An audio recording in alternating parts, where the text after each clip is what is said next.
এইসব মালের নাম রাখছে মধু মধু মধু। এই যে মধু মধু মধু মধু দেখুন মধু মধু। এই যে ঝাড়বাড়ি বীরগঞ্জ কান্তজি দিনাজপুরের মধু মধু।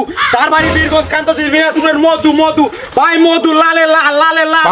ওই কি রে ওই কি রে ওই কি রে ওই কি রে ওই কি রে ওই কি রে ওই কি রে মধু মধু মধু রসমালাই রসমালাই রসমালাই মধু। ওই কি রে ওই কি রে ওই কি রে ওই কি রে ওই কি রে ওই কি রে লোকে বলে বলে রে আমি নাকি ভাইরাল হয়ে গেছি। লোকে বলে বলে রে আমি নাকি ভাইরাল হয়ে গেছি। লোকে বলে বলে রে আমি নাকি ভাইরাল হয়ে গেছি। শতাবিন্দু, আজকে আমরা যাচ্ছি সেই ভাইরাল তরমুজ কাকার কাছে। তার বাড়ি এটা দেখেন আপনারা, তার বাসা যাচ্ছি। সে নাকি মানে নিখোঁজ, তাকে হাটে বাজারে কথা পাওয়া যাচ্ছে না। আজকে আমরা তার বাসা যাচ্ছি, আপনারা আমার সাথে থাকুন। সম্ভবত আমরা তরমুজ কাকার বাসার গেটে চলে আসছি। এই যে তরমুজ কাকার গেট, এই যে আমরা দেখতে পাচ্ছি সামনে আমাদের একজন মহিলা বসে আছে, হয়তো এটাই তরমুজ কাকার বউ হবে। আমরা জিজ্ঞাসা করবো আসলে কাকিমা ভালো আছেন? হ্যাঁ বাবা ভালো আছি। আপনি কি তরমুজের বউ? হ্যাঁ আমি তো কাকার বউ। তরমুজ কাকার বউ আপনি? আসলে কাকা কোথায় গেছে বলতে পারেন? তোমার কাকার তো পেটের ব্যথা। হ্যাঁ এই ভুট্টা বাড়ি গেছে একটু। ভুট্টা বাড়ি কোথায়? ভুট্টা বাড়ি বাসার পিছনে কাম সারাইতে গেছে। ও আচ্ছা, সম্ভবত কাকু বাসায় নেই, উনি এখন ভুট্টা বাড়িতে আছে। আসলে আমরা তার কাছে যাব, এখন ওখানে ইন্টারভিউ নিব। আসলে উনি কোন ভুট্টা বাড়িতে গেছে এখন এটাই আপনারা আমাদের সাথে থাকেন এবং কি দেখেন আমরা কোথায় যাচ্ছি। আমরা সম্ভবত এখন এই ভুট্টা বাড়ির পাশেই হয়তো তরমুজ কাকু আছে। এখন আমরা এই কাকুর কাছে যাচ্ছি। আপনারা সবাই আমাদের লাইভ পেজের সঙ্গে থাকুন। আমরা কি মানে আলোচনা করতেছি আপনারা সেটা শুনবেন। আসলে ইনি ভুট্টা বাড়িতে কেন আসলে আবার কি হয়েছে ওনার, উনি বাজারে কেন দেখা যাচ্ছে না, হাটে বাজারে কেন ব্যবসা করতেছে না, আমরা এগুলো শোনার জন্য ওনার কাছে আসছি। আসলে উনি এখন কি পজিশনে আছে এটা জানার জন্য আমরা যাচ্ছি। আপনারা আমাদের সাথে থাকুন।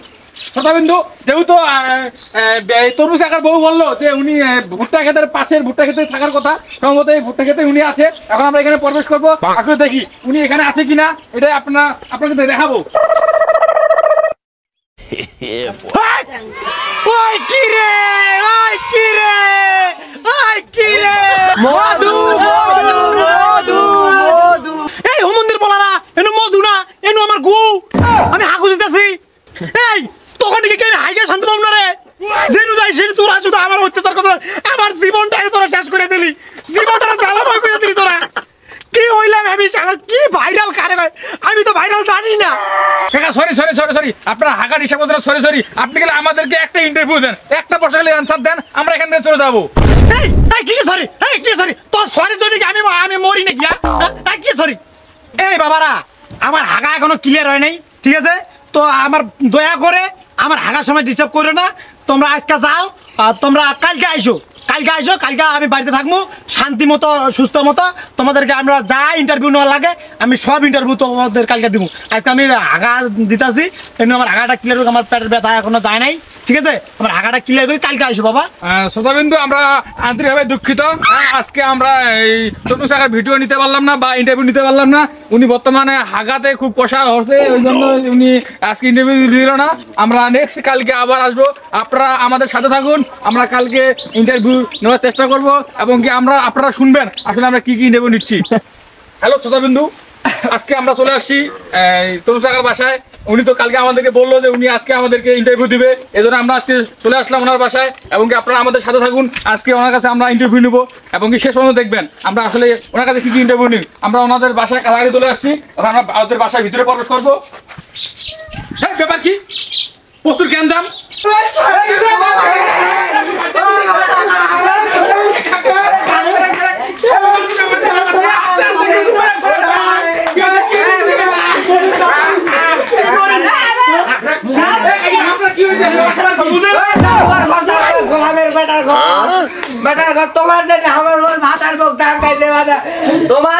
হাত থেকে ঘাট ধাক্কা দিয়ে বাইর করে গোলামের ঘর, গোলামের বেটার ঘর। কাকু কাকিমা যে বললো আপনার নাকি বাড়ি থেকে বের করে, এটা কি সত্য? বাবা কি বলবো, কথা তো বাবা সত্যই কথা। এখন হইলো বাবা কি বলবো বাবা, এই যে তোমাদের মতো। আচ্ছা, এখন আসল সাংবাদিক না নকাল সম্পত্তি না টুকাই, আমি বাবা বুঝি না, কিন্তু এটা আমি তো এটা বুঝতে পারতেছি না বাবা। তোমাদের মতো কিছু কিছু পোলামাইন এই যে মনে করতে আমি বাজারে যে মনে করো তরমুজ বিক্রি করতেছি, তরমুজ যে বিক্রি করতেছি এই অবস্থায় আসে, মনে করো যে আমি প্রত্যেকটা দিন এটা তোমাদের মতো ছেলেপেলেদের জ্বালায় আমি বাবা আর ব্যবসা করতে পারতেছি না। এই ব্যবসা করতে না পারে আমি তো পারতেছি না। আচ্ছা। আমার আশেপাশে যে দোকানদার গুলো আছে, আমার আশেপাশে যারা ব্যবসা করতেছে 8-10টা দোকানদার, মানে এতটাই যে তোমাদের মতো মোবাইল ওলা সাংবাদিকের যে ভিড়, এই মনে করেন যে এদের কারণে আমার ব্যবসা তো হচ্ছে না, আরো 10-12 জন দোকানদারের ব্যবসা করতে পারতেছে না। এই জন্য তারা মনে করেন যে শেষে হাট কমিটিকে বলে আচ্ছা। যে আমাকে মনে করেন যে বাবা বাড়ি থেকে বাইর করে দিয়ে দিছি। এই বাড়ি থেকে বাইর করে দেওয়ার কারণে বাবা এখন আমি তো বাবা শুধু এই তরমুজ বিক্রি করি আর খাই, মাঝে যখন তরমুজ থাকে না তখন আমি টুকটাক কাজ করি। তো এখন তরমুজ ব্যবসা চলতেছে, তো এখন আমি এইটা করতে আমার প্রতি বছরে কিন্তু এটা ব্যবসা আমি 14-15 বছর থেকে বাবা এই ব্যবসায় করি। তো এখন মনে করে যে এই যে তোমাদের এই সমস্যার কারণে আচ্ছা মনে করে যে আমার বাবা ব্যবসাটা নষ্ট হয়ে গেছে, আমার 1.5 লক্ষ টাকা তরমুজ বাবা নষ্ট হয়ে গেছে, বুঝলেন। এখন মনে করেন যে বাড়িতে খাবার নাই, চাল নাই, ডাল নাই, এখন যে ছেলে সন্তান বউ এরা তো বিষয়টা বুঝতেছে না। আর বউ তো মনে করেন যে শুধু বারবার বাড়িতে মনে করেন যে ক্যাটার করে, বুঝলেন। ওকে বারবার বুঝতেছি যে আমার সমস্যাটা কোথায়, বুঝো প্লিজ একটু বুঝো, মানে ঘটনাটা কি হয়েছে। মানে আমি তো মনে করো যে বাজারে ব্যবসা করতে পারতেছি না মানুষের চাপে। তোমাদের মতো টুকাই মুকাই পোলাপান কিছু আসল সাংবাদিকও আছে, সবাই এসে মনে করো বাবা মনে করো যে খালি ভিডিও করে, আসলে ভিডিও করে তারা আপনাকে কিছু সাহায্য করে না বা কিছু টাকা পয়সা দেয় না? সাহায্য বলতে কিছু নাই বাবা, আচ্ছা। কেউ একটা চা খাওয়ার টাকা পর্যন্ত আজ পর্যন্ত আমাকে দেয় নাই বাবা, বুঝলেন। তো এখন ওদের চাপে আমি মনে করেন যে অতিষ্ঠ হয়ে আমাকে তো হাট থেকে বাইর করে দিছে। এখন আমি বাসায় আছি, এই বাসায় থাকে, এখন তো আমার ইনকাম নাই বাবা। আচ্ছা। 1.5 লক্ষ টাকা তরমুজ আমার ওইটুকু ক্যাশ ছিল, ওই ক্যাশটা আমার নষ্ট হয়ে গেছে। ওইদিকে মনে করো যে তরমুজ নষ্ট হয়েছে, বাড়িতে তো আর খাবার দাবার বলতে কিছু নাই। এখন কারো কাছে যদি সাহায্য চাই যে আমাকে একটু হেল্প করেন, কেউ হেল্প করে না বাবা। এখন যে তোমরা যে আছো, তোমাদেরকে প্রশ্ন করি বাবা, আমার তো যে খাবার দাবার নাই, এই জন্য বাড়িতে এত অশান্তি, ঠিক আছে। তো বাবা তোমরা একটু আমাকে সাহায্য করো বাবা, তোমরা একটু। আচ্ছা সমস্যা নাই, আমার ইউটিউব চ্যানেলে আমি এইগুলা ভিডিওটা ছাড়ে দেই, এখান থেকে যে ইনকামটা হবে এখান থেকে আমি 50 ইনকাম আপনাকে দিব, ঠিক আছে। আমি এটা আপনাকে আশ্বাস দিয়ে গেলাম, ঠিক আছে।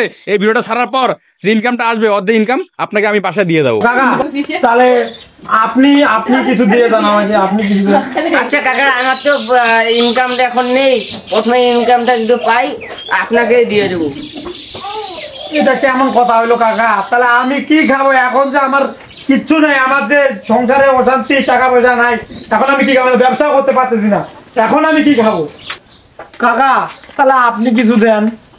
আমি তো টিকটক করি, আমার তো কোনো ইনকাম নেই, আমি তো আসছি ভিডিও ভাইরাল করার জন্য। হ্যালো গাইস, আমরা ভিডিওটা ফানি হিসেবে বানিয়েছি।